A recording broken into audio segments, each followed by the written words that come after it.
Today, we're going to get a sneak peek at the 2019 Mercedes Sprinter.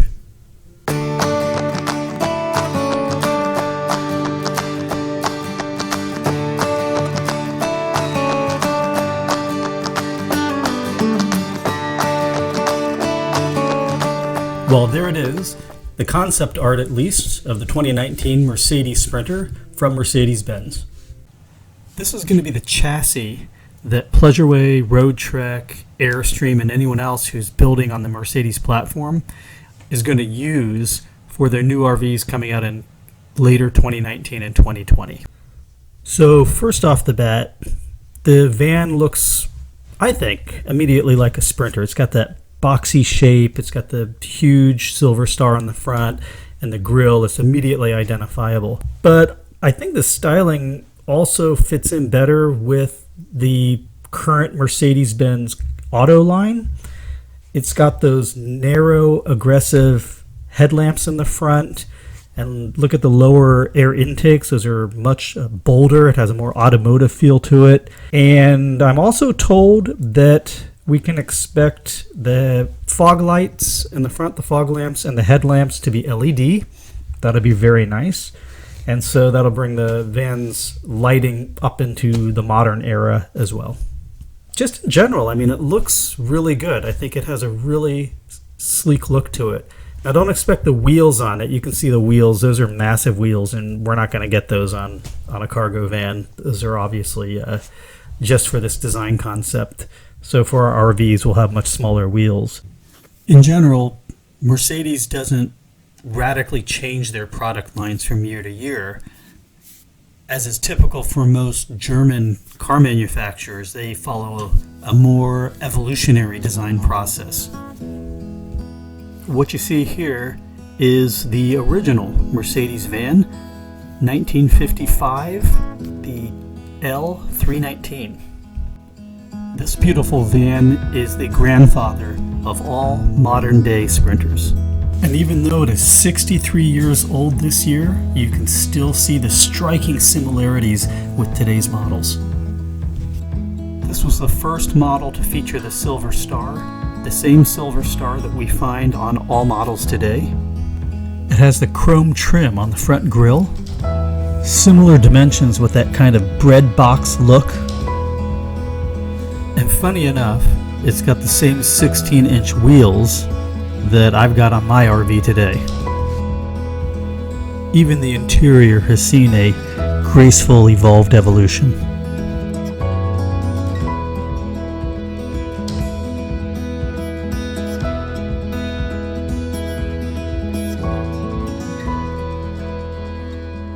There's something about being connected through 65 years of design. And when I see these old Sprinters, it makes me appreciate my Sprinter even more. When the 2019 Sprinter debuts later this year, for the first time Mercedes will be giving manufacturers 4 different cab designs to choose from. So there'll be lower model cab designs up to really high-end cab designs. And what you see right here is the entry-level cab design. I don't believe you'll find any RV manufacturers selecting the entry-level cab design because it's just too basic. Did you spot that gear shift there? For the first time, Mercedes is going to be offering a manual transmission on the Sprinter, but I don't believe that that's going to be offered in North America. This is the second tier cab design. It's also considered entry-level, and again, I don't believe that we'll find any RV manufacturers selecting this cab design. Okay, did you guys notice the push-button start? It's located right here. We're still looking at the second-tier cab design, and you'll notice the new steering wheel. It's much more stylish and much more in line with the Automotive steering wheels that we see in the S-Class, the E-Class, and the C-Class. Now we're looking at the third tier, which is considered one of the higher end tiers. And I do think that this is one of the cab designs that some RV manufacturers may choose.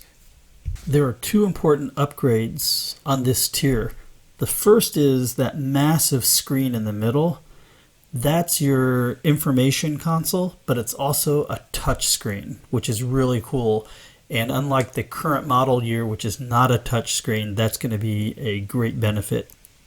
Also, above the touch screen, which we can't see here, is a large storage bin.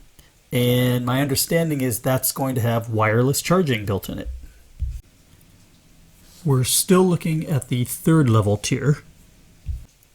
Here's the upgraded steering wheel with all the various controls. It's a lot more complicated than the current steering wheel, and I'll have to reserve judgment until I actually go in and use it to see if all that complication is worth the bother. My understanding is that these bins are configurable and they can be turned into, for instance, cup holders if you like. This is the top of the line cab configuration, and it's got all the bells and whistles. There are a lot more buttons on the steering wheel, maybe too many, we'll have to see. But the real pièce de résistance is the info/entertainment center in the center console there, which features a widescreen touchscreen.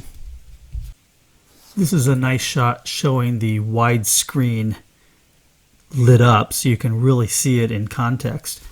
And if you also notice in the back where the instrument cluster is, there's a brand new larger color LCD screen embedded in your instrument cluster. This will replace the smaller monochrome screen that's in the current models. The 2019 Sprinter will feature brand new cab seats. I'm told these seats are even more comfortable than the already excellent stock seats that you get in the current Sprinter. Another nice shot of the top tier cab design.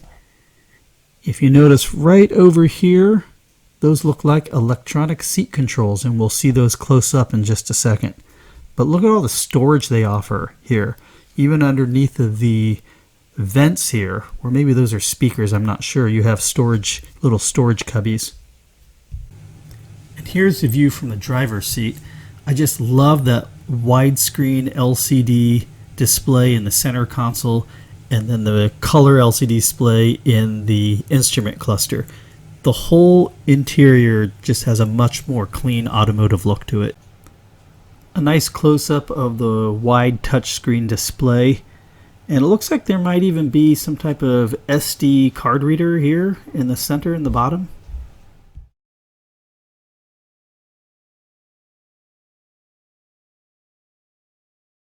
This is that hidden storage area above the touchscreen.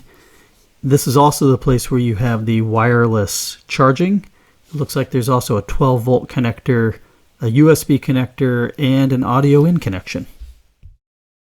There are the power seat controls, which I'm sure are going to be an option, and I'm sure all the major high-end RV manufacturers are going to opt for. And here are your automatic light controls, and one thing that popped out to me is it looks like they're going to move to a automatic emergency brake. You can see the button right here.